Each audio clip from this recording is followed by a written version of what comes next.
Welcome guys GK MCQs MK channel में आपका बहुत बहुत स्वागत है। सब्सक्राइब कीजिए जीके एमसीक्यूज एमके चैनल को और पाइए रोजाना मल्टीपल चॉइस क्वेश्चन जो कि आपके एंट्रेंस एग्जाम और कंपटीशन एग्जाम के लिए बहुत ही ज़्यादा जरूरी है। सो गाइज इस वीडियो में आज हम डिस्कस करने वाले हैं फिजिक्स यानी कि भौतिक विज्ञान से रिलेटेड क्वेश्चन। ठीक है, तो पहला क्वेश्चन है हमारा, चर्म रोग के उपचार में प्रयोग किया जाने वाला रेडियो आइसोटोप है।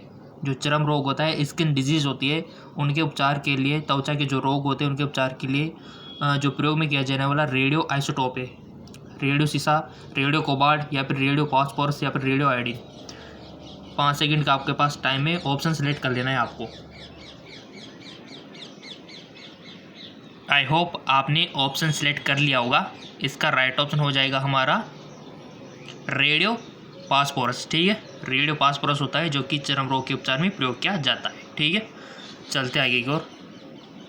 अगला क्वेश्चन है, बहुत अधिक ऊंचाई पर मनुष्य की लाल रुधिर कणिकाएं, हमारी जो आरबीसी होती है, उसका आकार बढ़ जाता है, संख्या बढ़ जाती है, आकार छोटा हो जाता है, ये संख्या घट जाती है। बताइए, बहुत ही मोस्ट इंपॉर्टेंट क्वेश्चन है कि मनुष्य की जो कोई मान लो पर्वत पर रहता है, ठीक है, यहाँ पर कोई रहता है तो उसकी आरबीसी में क्या डिफरेंट आएगा कंपेयर टू अगर कोई मैदान फील्ड में रहता है तो। ठीक है, तो चट्टानों पर जो रहता है अधिक ऊंचाई पर, उसके आरबीसी में क्या इफेक्ट आएगा, आप साइंस के स्टूडेंट होंगे तो इजीली इसको बता सकते हो।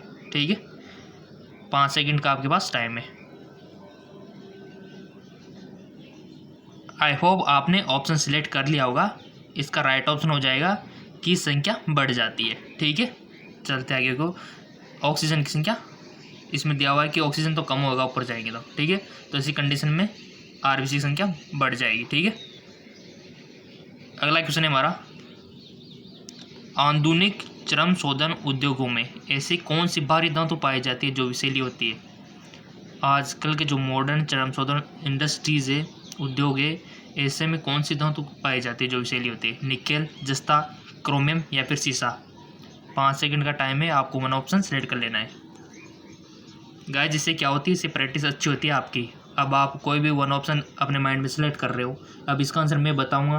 अगर आपका गलती होगा तो अपने आप को ये कहोगे कि हाँ कि गलती था हमारा। ठीक है, अगर सही होगा तो खुश हो जाएंगे आप। ठीक है, तो ये प्रैक्टिस भी हो रही है आपकी साथ में और मल्टीपल चॉइस क्वेश्चन भी हो रहे हैं। ठीक है, दोनों काम एक साथ में हो रहा है, अच्छी बात है। आई होप चूज कर लिया होगा आपने सोच समझ के। सोचा कर लेते, इसका राइट ऑप्शन हो जाएगा हमारा क्रोमियम। ठीक है, क्रोमियम और राइट ऑप्शन हो जाएगा। क्रोमियम में ऐसी भारी धातुएं जो कि विषैली होती है आधुनिक चर्म उद्योगों में। ठीक है, चलते आगे को। अगला क्वेश्चन है, इंस्टांसियम लवण के द्वारा बुनसेन ज्वाला को कौन सा रंग प्रदान किया जाता है। ऑप्शन है नीलाभ हरा, सेव का हरा, सेव जैसा हरा, या फिर किरमिजी लाल, या फिर इनमें से कोई नहीं। बताइए, इंस्टांसियम लवण के द्वारा बुनसेन ज्वाला को कौन सा रंग। देखो, कोई भी ये केमिकल हो गया, कोई भी लवण हो गया, अगर हम ज्वाला के पास ले जाएंगे ना तो उसका कलर दिखाई अलग ही हिसाब का दिखाई देता है। तो कलर से भी हम पहचान कर सकते हैं बहुत सी चीज़ों की, केमिकल की। 5 सेकंड का टाइम है, आपको वन ऑप्शन सेलेक्ट कर लेना है। आई होप आपने ऑप्शन सेलेक्ट कर लिया होगा। इसका राइट ऑप्शन हो जाएगा किरमिजी लाल। ठीक है, चलते आगे को। अगला क्वेश्चन है, कृत्रिम सैटेलाइट के अंदर व्यक्ति भारहीन महसूस करता है क्योंकि पृथ्वी के आकर्षण का बल उस स्थान पर शून्य होता है, चंद्रमा के आकर्षण के द्वारा बल संतुलित होता है, अभी केंद्र बल के समान होता है, या फिर सैटेलाइट के विषैले डिजाइन के कारण प्रभावहीन होता है। बताइए। जी बिल्कुल भारहीन महसूस करता है, बिल्कुल भी उसको वजन नहीं लगता। ऐसा क्यों होता है, क्योंकि पृथ्वी का आकर्षण का बल क्या होता है। ये 4 ऑप्शन आपके सामने है, आपने 11th 12th अच्छे से पढ़ी होगी तो आप इसका आंसर दे पाओगे। ग्रेविटेशन से लिया गया क्वेश्चन है ये। आई होप आपने चूज कर लिया होगा। इसका राइट ऑप्शन हो जाएगा हमारा अभिकेंद्रण बल के समान होता है। ठीक है, क्योंकि पृथ्वी के आकर्षण का बल अभिकेंद्रण बल के समान होता है। चलते आगे को। अगला क्वेश्चन है, आधुनिक शक्तिशाली चुंबक किससे बनते हैं। बताइए, हमारा जो मॉडर्न शक्तिशाली पावरफुल जो मैग्नेट है वो किससे बनती है। लोहा यौगिक से, या फिर लोह चुंबकीय पदार्थों से, या फिर एल्यूमिनियम, कोबाल्ट एवं निकल से। पिछली बार भी पूछा गया है क्वेश्चन। ठीक है, इंट्रेंस एग्जाम में। लोहा, कोबाल्ट एवं निकल की मिश्रित धातु से। बताइए। और ये चुंबक वाले चैप्टर से पूछा गया क्वेश्चन है। चुंबक वाला चैप्टर है आपके मैग्नेटिक वाला, वहाँ से पूछा गया। 5 सेकंड का टाइम है, आपको ऑप्शन चूज करना है।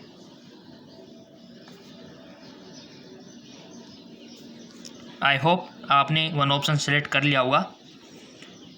सो गाइज इसका राइट ऑप्शन हो जाएगा हमारा एल्यूमिनियम, कोबाल्ट और निकल की मिश्र धातु से। ठीक है, ये इसी के बने होते हैं आधुनिक जो चुंबक आ रहे हैं ना। ठीक है, एल्यूमिनियम, कोबाल्ट और निकल के। ठीक है, तो ये आपको याद रखना है, एल्यूमिनियम, निकल और कोबाल्ट। मैग्नेटिक वाला चैप्टर पढ़ोगे तो आपको अस्थायी चुंबक, अस्थायी चुंबक दोनों पढ़ने को मिलेगी, और उसमें से आपको प्राकृतिक चुंबक को भी देखने को मिलेगी। ये सारी चीज़ें आपको देखनी है। ठीक है, तो उसी चैप्टर से लिया गया क्वेश्चन है, लोहा, कोबाल्ट और निकल की मिश्र धातु से। ठीक है, चलता है एक और, एल्यूमिनियम, कोबाल्ट और निकल। ठीक है, अगला क्वेश्चन है आपका, निम्नलिखित में से कौन सी घटना सबसे पहले घटी थी?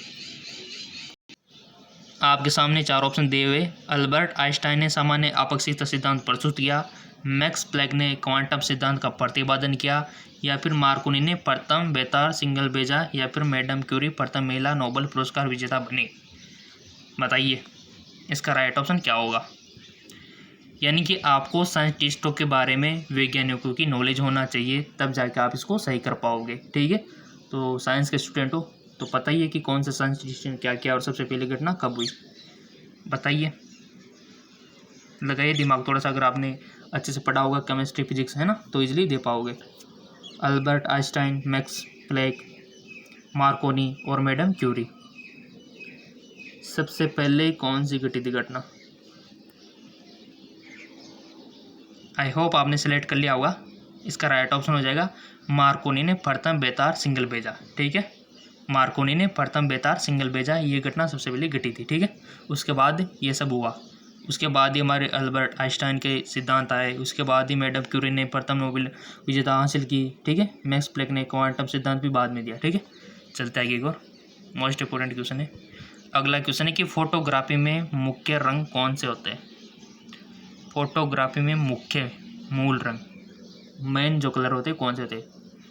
ऑप्शन कंफ्यूजन टाइप के है, तो आपको थोड़ा सा ध्यान रखना है। 5 सेकंड का टाइम है आपके पास। ठीक है, आई होप आपने चूज कर लिया होगा। इसका राइट ऑप्शन हो जाएगा हमारा लाल, नीला और हरा। लाल, नीला और हरा, आरबीजी। ठीक है, आरबीजी से आप याद रख सकते हो, रेड, ब्लू, ग्रीन। ठीक है, चलता है एक और। अगला क्वेश्चन है, जब नींबू के रस को खाने के सोडे पर डाला जाता है तब उसमें से तेज बुलबुले निकलते हैं, क्योंकि इससे उत्पन्न गैस कौन सी होती है? मोस्ट इंपॉर्टेंट क्वेश्चन है, और इसको आप इस प्रकार से भी, अगर साइंस के स्टूडेंट हो, नींबू का रस और खाने का सोडा, तो सबसे पहले तो खाने का सोडे का सूत्र क्या होता है आपसे पूछा है मैंने। ठीक है, तो पता जिसको होगा तो बहुत बहुत धन्यवाद, और जिसको पता नहीं है तो इसका रासायनिक नाम भी पता कर लेना। ठीक है, सो गाइज इसका रासायनिक नाम होता है सोडियम बाइकार्बोनेट, खाने का सोडा, जिसका सूत्र क्या होता है? Sodium bicarbonate. ठीक है, NaHCO3। इसमें ऐड क्या कर रहे हैं अपन? नींबू का रस में क्या होता है? सल्फ्यूरिक अम्ल, तो सल्फ्यूरिक अम्ल का सूत्र H2SO4। ठीक है, तो इस रिएक्शन को हम सोल्व करेंगे तो क्या बनेगा? करो, NaHCO3 प्लस H2SO4, बताइए क्या बनेगा? आई होप आपने अपने रफ कार्य पर सोल्व कर लिया होगा। इसको जब हम सोल्व करते हैं तो हमारे पास क्या आता है? वाटर और गैस आती है, जो कौन सी होती है?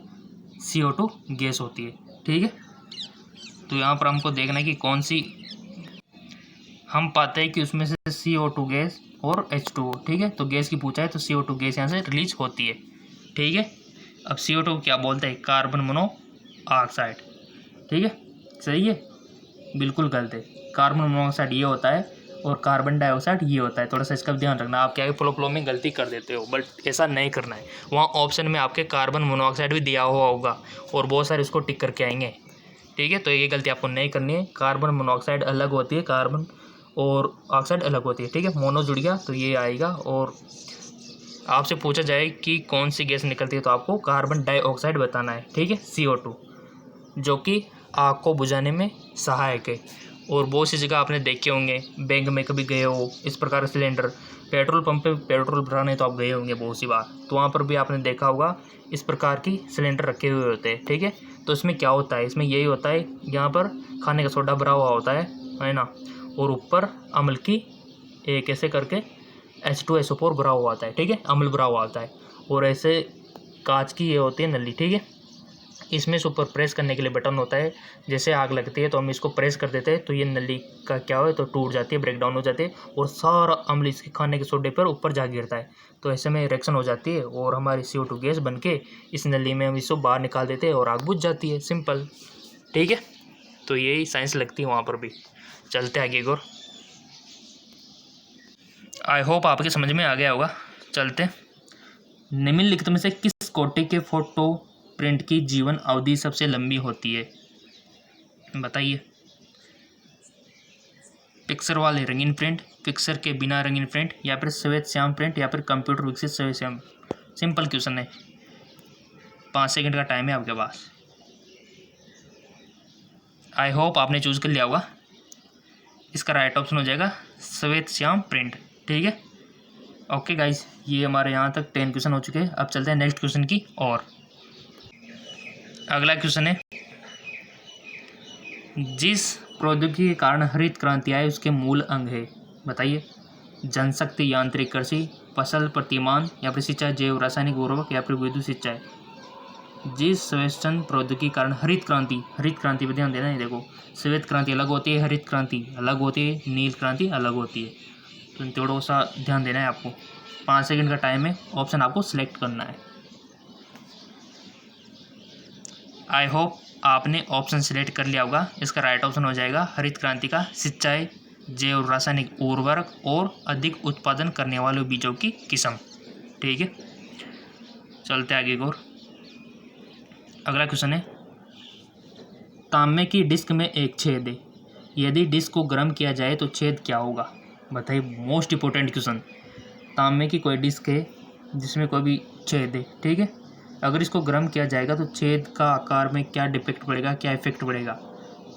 आकार बढ़ेगा, घटेगा, या फिर उतना ही रहेगा, या फिर पहले बढ़ता है या फिर घटता है। सोच समझ के बताना आपको। तांबे की डिस्क में एक छेद है, यदि डिस्क को गर्म किया जाए तो क्या होगा। थोड़ी सी फिजिक्स आपको लगानी है यहाँ पे, सोच समझ के आंसर देना है। 5 सेकंड का आपके पास टाइम है।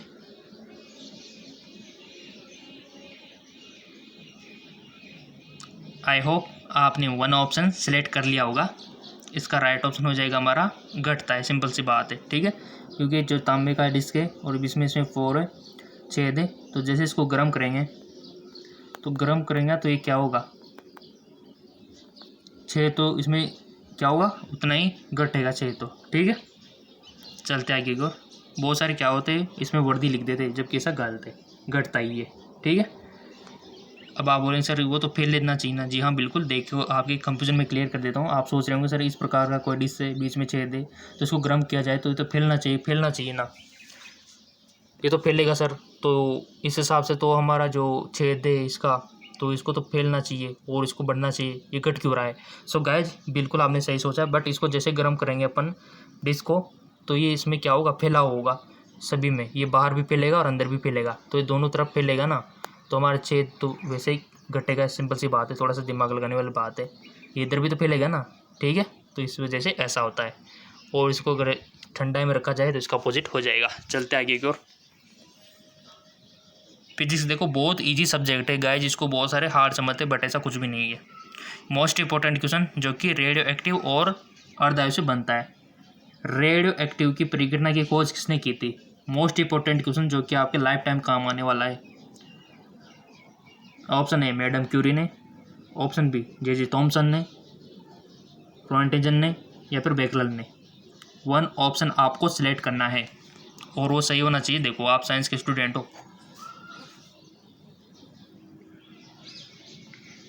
आई होप आपने 1 ऑप्शन सेलेक्ट कर लिया होगा।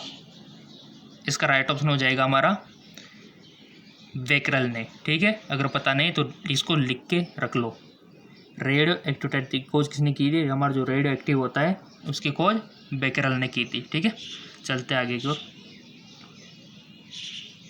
अगला क्वेश्चन है हमारा, औद्योगिक बहिस्त्राव द्वारा किए जाने वाले जल प्रदूषण को रोकने के लिए निम्नलिखित में से कौन सा अपतरण का उपयोग पाया गया? पातेनियम, हाथी घास, जलकुंभी या फिर इनमें से कोई नहीं। 5 सेकंड का टाइम है, आपको वन ऑप्शन सिलेक्ट कर लेना है। आई होप आपने सिलेक्ट कर लिया होगा। इसका राइट ऑप्शन हो जाएगा जलकुंभी। ठीक है, एक क्वेश्चन पिछली बार आ चुका है, चलते आगे और। निम्नलिखित में से कौन सी गैस उच्चतम ऊष्मीयमान रखती है? कौन सी गैस उच्चतम ऊष्मीयमान रखती है? प्राकृतिक गैस, भाप अंगार गैस या फिर कोयला गैस या फिर इंडियन गैस। 5 सेकंड का टाइम है, आपको वन ऑप्शन सेलेक्ट कर लेना है। आई होप आपने वन ऑप्शन सेलेक्ट कर लिया होगा। इसका राइट ऑप्शन हो जाएगा प्राकृतिक गैस जो होती है वो उच्चतम मान रखती है उसमें का। ठीक है, उच्चतम उसमें मान रखती है। ठीक है, चलते आगे को। अगला क्वेश्चन है, INSAT-2E कहाँ से प्रमोचित किया गया? देखो चंद्रयान 2 से भी क्वेश्चन बन सकते हैं आपके, तो चंद्रयान 2 के भी मैं करवा दूंगा। ठीक है, अगर आपके कमेंट आएंगे तो मैं करवा दूंगा। गाइज चंद्रयान 2 से आपके क्वेश्चन बन सकते हैं। ठीक है, चंद्रयान 2 से, तो अगर आपके कमेंट आएंगे ना बहुत सारे, तो चंद्रयान 2 के ऊपर भी मैं MCQs बना दूंगा, मल्टीपल चॉइस क्वेश्चन जो कि आपके एंट्रेंस एग्जाम के लिए बहुत इंपॉर्टेंट है। बट आपके कमेंट आना चाहिए अच्छे अच्छे। चलते आगे को। हमारा ये हो गया कि INSAT-2E कहाँ से प्रमोचित किया गया? बीकानेर, कोरू, हरिकाकोट या फिर चांदीपुर। बताइए राइट ऑप्शन क्या होगा? आई होप आपने वन ऑप्शन सेलेक्ट कर लिया होगा। इसका राइट ऑप्शन हो जाएगा कोरू। ठीक है, INSAT-2 कहाँ से लॉन्च किया गया था? कोरू से। ठीक है, और चंद्रयान 2 कहाँ से किया गया था आपको बताना है। चलते आगे को। नीचे दिए गए ईंधन में किसमें सर्वाधिक उसमें मान होता है? बताइए, कोक में या फिर पत्थर का कोयला में या फिर लकड़ी में या फिर प्राकृतिक गैस में? किस ईंधन में सर्वाधिक उसमें मान होता है? देखो सबका अलग अलग उसमें मान होता है। ठीक है, गैस का अलग होता है, हमारा जो लकड़ी होता है उसका अलग होता है, कोयले का अलग होता है, कागज़ का अलग होता है, प्लास्टिक का अलग होता है, सबका उसमें मान अलग अलग होता है। तो सर्वाधिक पूछा इसने, तो बताइए। 5 सेकंड का टाइम है, ऑप्शन आपको सिलेक्ट करना है। आई होप आपने वन ऑप्शन सेलेक्ट कर लिया होगा। इसका राइट ऑप्शन हो जाएगा प्राकृतिक गैस। तभी तो इसको प्रायोरिटी दी जाती है प्राकृतिक गैस को। ठीक है, चलते हैं, जबकि लकड़ी को नहीं दी जाती, क्योंकि लकड़ी जो होती है वो प्रदूषण ज़्यादा करती है। ठीक है, वातावरण के लिए। और ये जो प्राकृतिक गैस होती है बेस्ट रहती है प्राकृतिक को इन्वायरमेंट में, ये इन्वायरमेंट फ्रेंडली है। ठीक है, ये हमारे वातावरण में को प्रदूषण नहीं करती है। अगला क्वेश्चन है, सागर में बहते हिमखंड के द्रव्यमान के कुल 10 भागों में कितना जल तल के ऊपर होगा? नॉलेजफुल वीडियो है ये, हमारा नॉलेजफुल क्वेश्चन है। तो बताइए इसका राइट ऑप्शन क्या होगा? सिंपल, 1 भाग। ठीक है, चलते आगे। कुछ क्वेश्चन आपके जनरल नॉलेज से पूछ लिए जाते हैं, इक्का दुक्का पूछ लिए जाते हैं, ज़्यादा नहीं। ठीक है, अगला क्वेश्चन है कि चंद्रमा पर क्या नहीं होने के कारण वहाँ किसी प्रकार का जीवन नहीं है? बताइए, वहाँ पर नाइट्रोजन नहीं है, गंधक नहीं है, ऑक्सीजन नहीं है या फिर जल नहीं है? किस चीज़ की कमी के कारण वहाँ जीवन नहीं है? बताइए। 5 सेकंड का आपके पास टाइम है। आई होप आपने वन ऑप्शन सेलेक्ट कर लिया होगा। इसका राइट ऑप्शन हो जाएगा जल के कारण। ठीक है, यहाँ पर जल की कमी है चंद्रमा पर, इस कारण यहाँ पर क्या नहीं है? जीवन नहीं है। और आपको पता है कि जल ही जीवन है। ठीक है, और वही नहीं है तो फिर जीवन भी नहीं है, सिंपल सी बात है। चलते आगे। अगला क्वेश्चन है हमारा, नाभिकीय रिएक्टर से इनमें कौन सा ईंधन का काम करता है? नाभिकीय रिएक्टर जो होता है ना, उसमें कौन सा ईंधन का काम करता है? मोस्ट इंपॉर्टेंट क्वेश्चन है। और नाभिकीय रिएक्टर से क्वेश्चन बनते बनते, चाहे वो आपका नाभिकीय संलयन हो, नाभिकीय विखंडन हो, क्वेश्चन बनते हैं नाभिकीय संलयन, विखंडन और रिएक्टर से। थोड़ा सा इसको ध्यान रखना है आपका। बताइए, और सबका सही जाना चाहिए। देखो अगर गलती है तो अपने आप को एक चटा मार लेना, सिंपल सा क्वेश्चन है।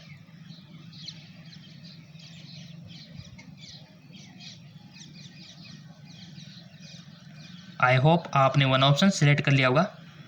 इसका राइट ऑप्शन हो जाएगा यूरेनियम। क्या होगा? यूरेनियम। ठीक है, नाभिकीय रिएक्टर में कौन सा ईंधन का काम करता है? यूरेनियम करता है। याद हो जाएगा, यूरेनियम। नेक्स्ट क्वेश्चन है हमारा, चंद्रमा पर कोई अंतरिक्ष यात्री नली की सहायता से नींबू का शरबत नहीं पी सकता, क्यों नहीं पी सकता बताइए। चंद्रमा पर घनत्व के कारण, क्योंकि वहाँ पर घनत्व त्वरण कम है। चंद्रमा पर कोई वायुमंडल नहीं है। चंद्रमा पर नींबू के शरबत का त्वरित वाष्पीकरण हो जाता है। इनमें से कोई नहीं। 5 सेकंड का टाइम है आपके पास। आई होप आपने चूज कर लिया होगा। इसका राइट ऑप्शन हो जाएगा हमारा, चंद्रमा पर कोई वायुमंडल नहीं है। ठीक है, चलते आगे की ओर। बर्फ के टुकड़े 1 गिलास शुद्ध जल और 1 गिलास शुद्ध एल्कोहल में डालने पर बर्फ जल में ऊपर के स्तर पर होगी। देखो क्वेश्चन को समझो। बर्फ के टुकड़े 1 गिलास शुद्ध जल और 1 गिलास शुद्ध एल्कोहल में डालने पर बर्फ क्या होगी, जल में ऊपर की सतह पर रहेगी, एल्कोहल में ऊपर की सतह पर रहेगी, दोनों में एक ही स्तर पर रहेगी, या फिर एल्कोहल में तैरती रहेगी, जल में डूब जाएगी। मोस्ट इंपॉर्टेंट क्वेश्चन है, अगर आपने उत्प्लावन के बारे में पढ़ा होगा तो। ठीक है, 2 गिलास है आपके पास, एक में पानी भरा हुआ है और एक में एल्कोहल। ठीक है, शराब भरी हुई है। ठीक है, एल्कोहल, और एक में जल भरा हुआ है। तो आपने ऊपर से बर्फ़ का टुकड़ा डाला दोनों में, तो क्या कंडीशन में क्या होगा, ये आपके सामने ऑप्शन दिए हुए। सोच समझ के बता दो 5 सेकंड में।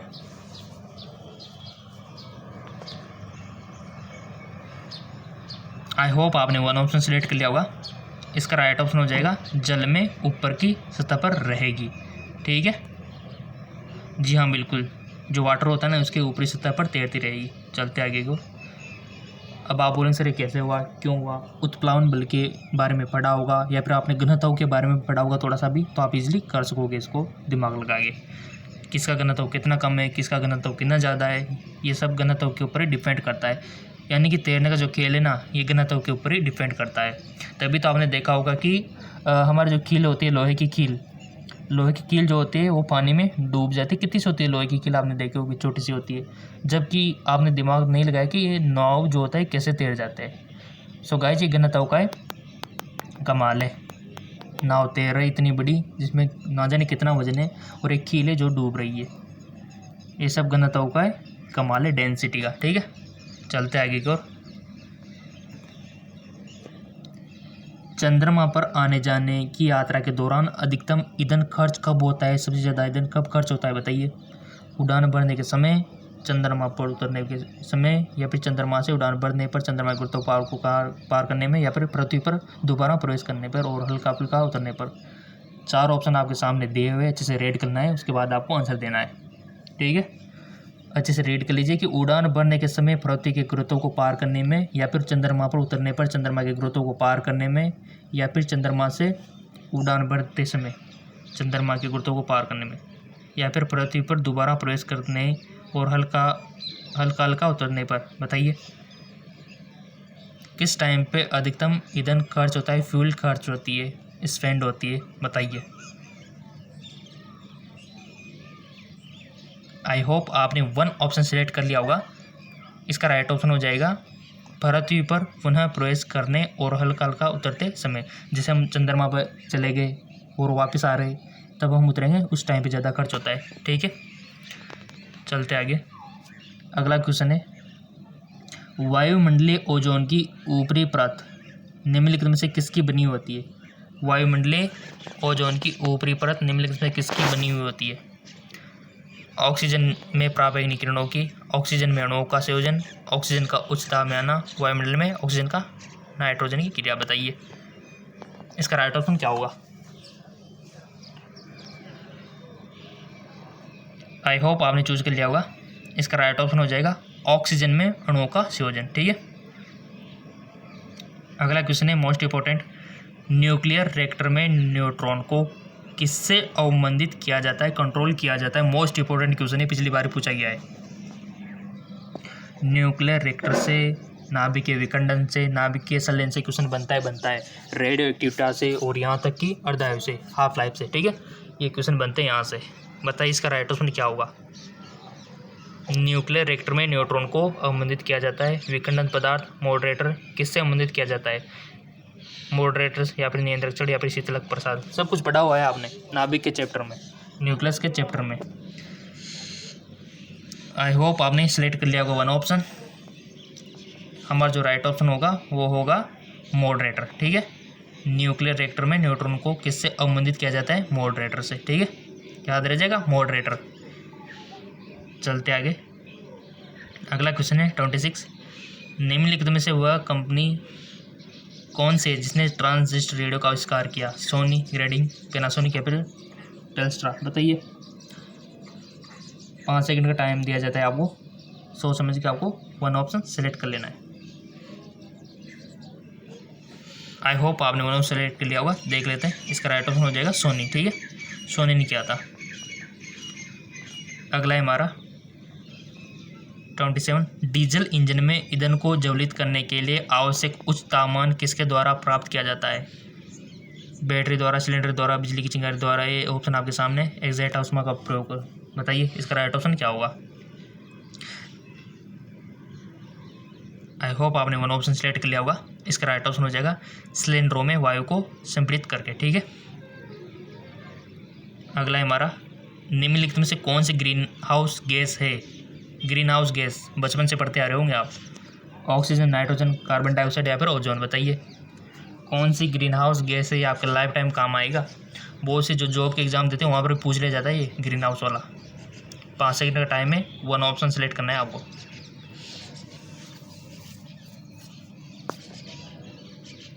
आई होप आपने वन ऑप्शन सेलेक्ट कर लिया होगा।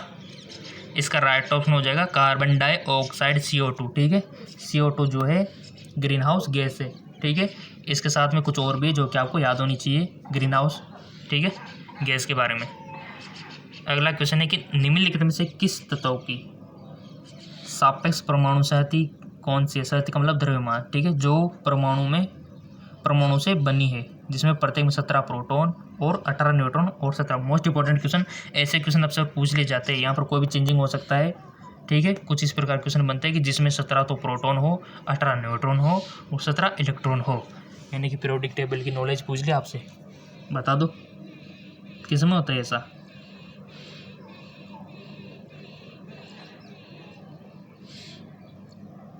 (52, 35, 18 या फिर 17? आई होप आपने वन ऑप्शन सेलेक्ट कर लिया होगा।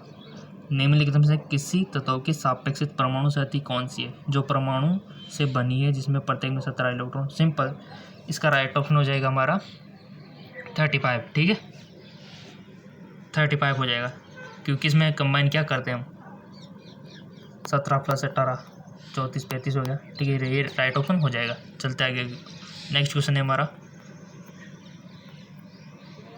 निम्नलिखित में से किसका प्रयोग परिस्थितिक के रूप में किया जाता है? सल्फर डाइऑक्साइड, क्लोरीन, फ्रियोन या फिर फॉस्फीन। 5 सेकंड का आपको टाइम दिया जाता है। आई होप आपने वन ऑप्शन सेलेक्ट कर लिया होगा। इसका राइट ऑप्शन हो जाएगा हमारा फ्रियोन। ठीक है, परिस्थितिक के रूप में फ्रियोन का यूज किया जाता है। सो गाइज, ये हमारे फिजिक्स के कंप्लीट 30 क्वेश्चन कंप्लीट हो चुके हैं।